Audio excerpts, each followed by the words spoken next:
naman tayo sa Congress! Hoy, Congress! Dishonorable! Congress! Kayong mga dishonorable congressman! Lumabas kayo! Kung talagang para kayo sa bayan, harapin nyo kami! Kami ay sumisigaw sa harapan ninyo! At kisingin namin ang inyong puso dahil mga demonyo kayo! Tama! Demonyo ba sila? Demonyo! Demonyo! Demonyo! Oh, demonyo daw mga congressman! Vloggers! Yung mga vloggers! Wala na tayong contact sa loob, ano? Bakit wala na eh? Sinuspindi na nila! Sinuspindi nila eh! Sinuspindi nila yung ating tagapagtanggol na isang honorable congressman! Alam niyo mga kaibigan, 6 lang ang honorable congressman. Nakalimutan ko yung iba. Ay 10 na ngayon. Ay palakpakan natin, naging 10 na. So next year magiging 200 na ang honorable. Wala na! Iabulis Ha? sa Congress! Nabulis ba? Sayang ang pera ng taong bayan! Eh ang problema ang taong bayan ang kumilos eh. Wala na! Iabulis sa Congress! Hoy, kayong mga congressman, hindi na kayo pwede magpatawag ng armed forces. May pamiting-meeting pa kayo sa armed forces. Ha? Huwag niyo sirain ang istruktura ng armed forces. Huwag niyo tawagin sila. Ang pwede lang magpatawag sa armed forces, only the commander-in-chief. Eh bakit si Romualdez? Ano ba ang power ni Romualdez? Ha? Si Romualdez ang may hawak sa liig ni BBM! Ganon. Pero may warrant of arrest na si Kwan eh.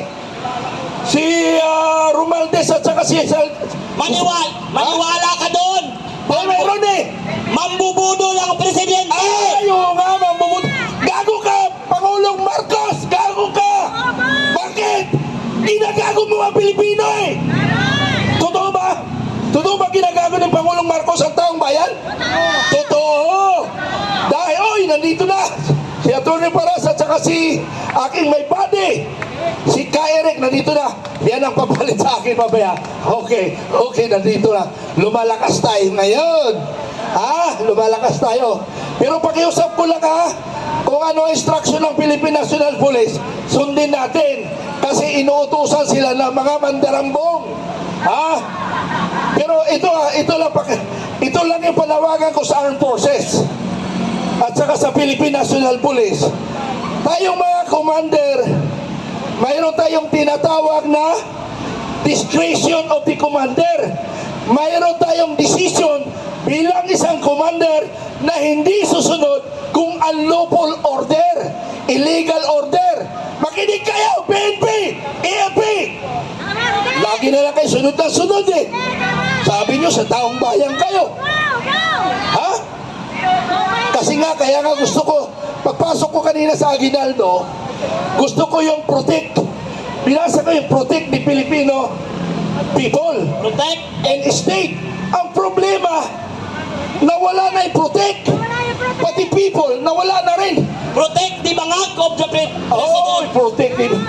Pakiusap ko lang ang forces. Sabi nga ni Yusek Astra, sana mauntog ang AFP. Ang inyong mandato, protektahan nyo ang taong bayan. Kayo naman Philippine National Police, protect and service to the people. So alam na natin yon. Basta walang violation kaming ginagawa, hayaan nyo lang kami. Kasi kami ay naghahayag lang ng damdamin sa mga gobyerno nandyan ngayon. Alam niyo sa totoo lang, nagmula ako kay Marcos Sr. Ako po ay Marcos loyalist. Pero bumitaw ako dahil alam ko niluloko ang taong bayan. Tama! Niluloko yung taong bayan. 6 million na itulong ko kaya kay Marcos sa eleksyon. Tapos ngayon, bumitaw ako kasi alam ko hindi naman si Pangulong Marcos ay nagpapatakbo ng Pilipinas. Tama! Sino? Si First Lady! Ay, First Lady! Mabuti na lang, hindi ako Andres eh. Pag ako Andres Disaya, si Kong Mike, Kasi nga, ganito yan. Oo. Para masunod si First Lady, Oo. pinapangag niya muna si Marcos. Yun! Pinakuting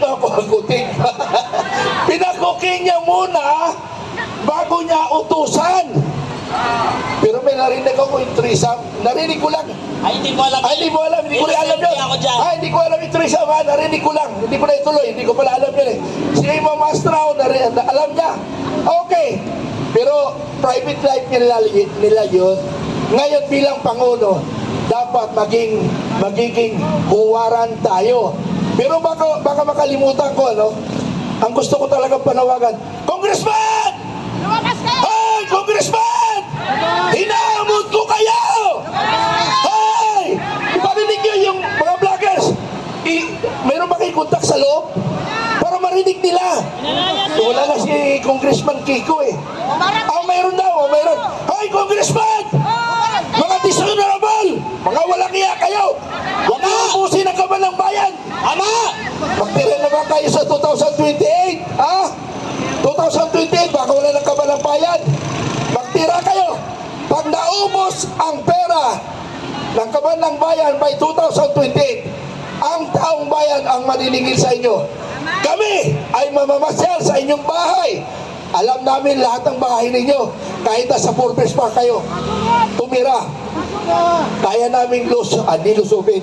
Mamamasyal kami, mamamasko pala kami. Hindi pala lulusubin. Mamamasyal kami, mamasko kami sa Malacanang.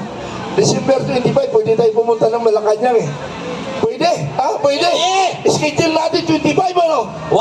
Mamamasko tayo! Walang titigil I-ready hanggang natin walang sobre. Ha? bumababa. I-ready natin sobre. Marami ako sobre yata. Okay. Ang gusto ko lang, kaya kami narito mga kaibigan. Gusto lang, ha?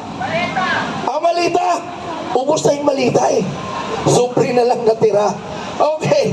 Kaya kami narito ngayon sa harapan ninyo mga kaibigan. Gusto lang namin talaga na panawagan ang mga dishonorable congressman.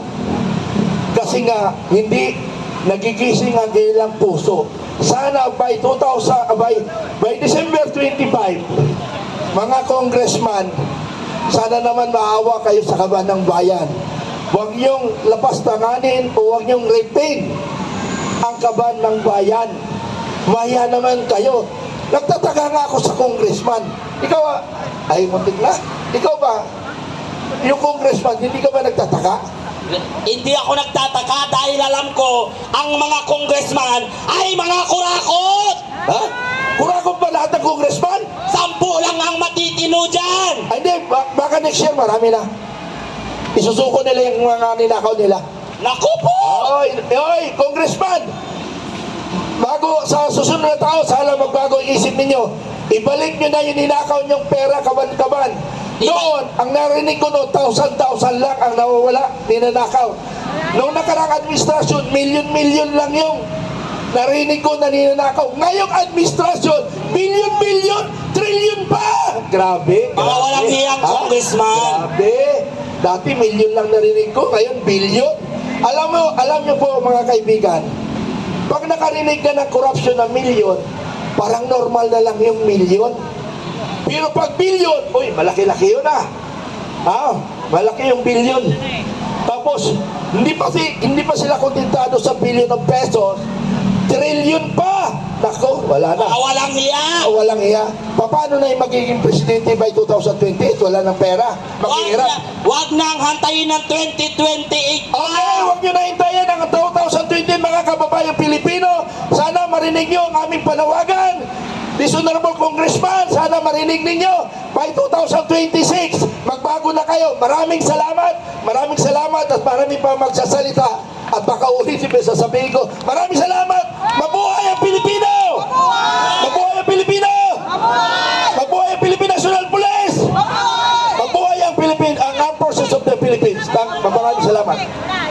Maraming salamat po, Retired Colonel Mitran. Mabuhay daw ang mga kasandaluhan. Mabuhay!